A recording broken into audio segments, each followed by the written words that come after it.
also has the blonde hair that he no longer has, and he's not going to have any idea, and you're going to be walking him through this ruins.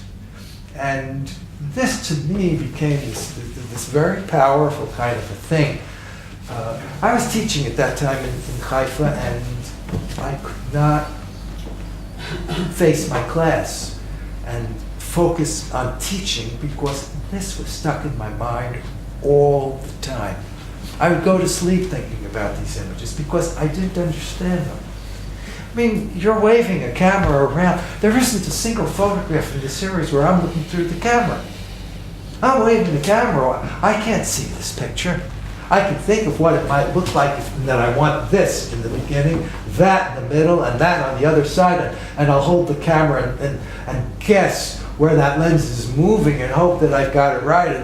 But there were pictures in there that I did that were crazy. Like my son would be up on the floor above me, and there was a hole in the floor. This was a ruined factory.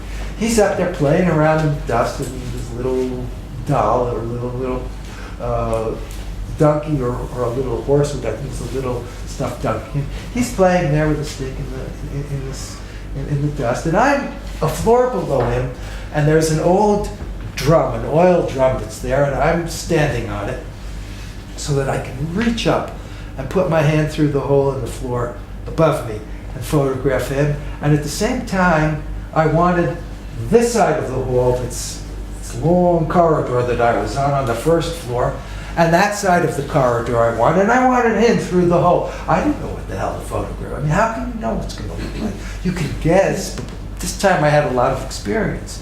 And I should show you really what I was doing because it's kind of cute. They said, okay, keep you awake. I'll show you what I was doing. This is a drum, okay? It's a big drum. And I would be standing on top of the drum, and the whole thing would be choreographed, all right? I knew pretty well what I wanted to do. So I would hold the camera in my hand and bend down like that. I didn't have this to hold on to. I'm on a bigger drum.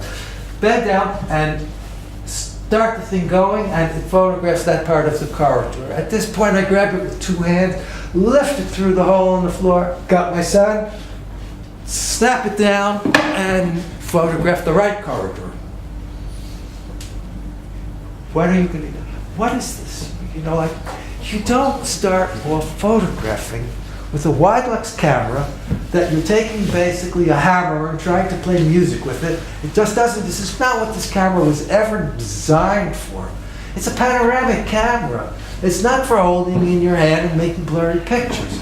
But here you take a camera and you do something like that, put it through a hole in the floor, and then you come down, and what happens is that the darkness of both sides of the corridor looks like ghosts and weird kind of figures, and this kid up there looks like he's in some kind of an embryo because the whole thing is kind of circular and sack-like. And then you come down and go figure out this picture afterwards when you go home, and you've got 2 weeks of trying to figure out these things. What does this mean? What does it mean? Because you can't go out and photograph another time until you get a hold on what it is that you did up till now. And this is what would occupy me for the 3 years that I was working on this project. Not all the time, but in the beginning, you can't go out and photograph when you don't know what you're doing. I mean, you're experimenting and you're learning and you're learning. I wish for this project to happen again. It was one of the most exciting projects that I did in terms of learning. This, like Nahal Katlav, in that there was so much learning going on and understanding and being able to connect with life and deal with issues. How can you deal with that issue and tell your child? I mean, what can you say to him? How can you explain what it is to be a father and to love a child and know that, you know, the Holocaust isn't back of you, and who knows if it's in front of us. I mean, look what's happening in Alon-Shvut today, where I live. You know, we've had 3 incidents. One right before the war, where 3 kids were killed, and 2 in the last month or 2, where there were people killed. What can you promise your child? So I'll tell Tal, for instance, that you can hide. I tell him he can hitchhike. I've got no problem with it, because it's not about hitchhiking. And he's old enough that I can talk to him about it. He understands. And he knows that he's going to be a soldier soon. And everybody knows what that's about. But you can't tell that to a 4-year-old, 3-year-old kid. And you also have to come to some kind of understanding and deal with it on your own. So this is what my work has always been about. Something of discovery, even if it's a project, for instance, the Sukkot project, which I've been working on for many years. That was a project that I did from a completely different perspective. Something that I felt had to be done. Somebody should do it. It was something that I felt was absent in the history of Jewish art. I mean, we didn't have photography till recently. And when I look back and to see what is there in the history of art that talks about Sukkot, I want to see how the people celebrated it before. And you get these very simple drawings, paintings, etchings, which some of them are good, but most of them are pretty sketchy. And you get the feeling, or I got the feeling, these are not my people. This is not my people. This is not a Jewish artist. These are not Jewish faces. I don't believe it. So I felt that Sukkot had to be done. I went out and I said, I'll do it. I said, photography is the right medium. We can photograph on Chol Hamoed. We can do a lot. We can do the detail.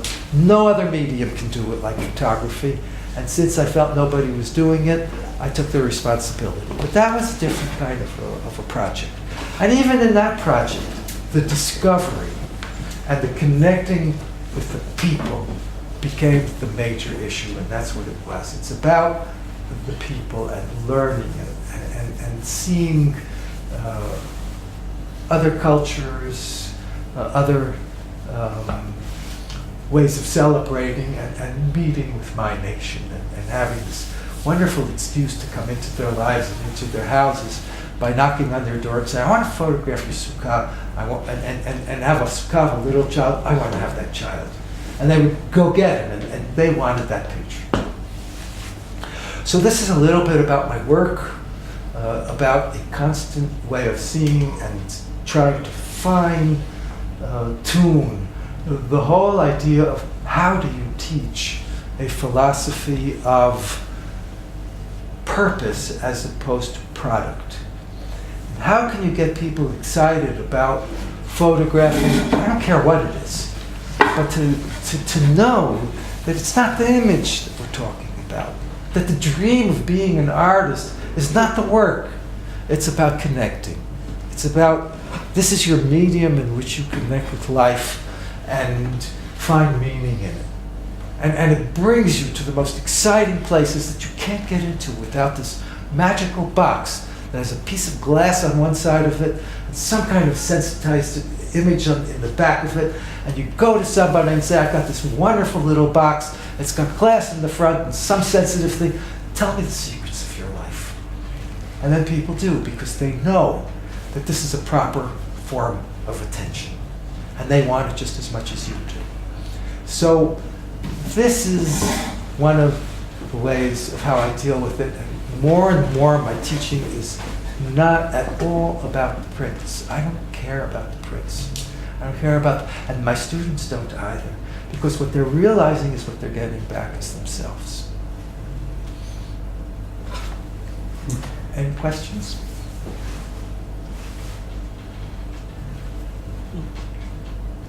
Must be some questions.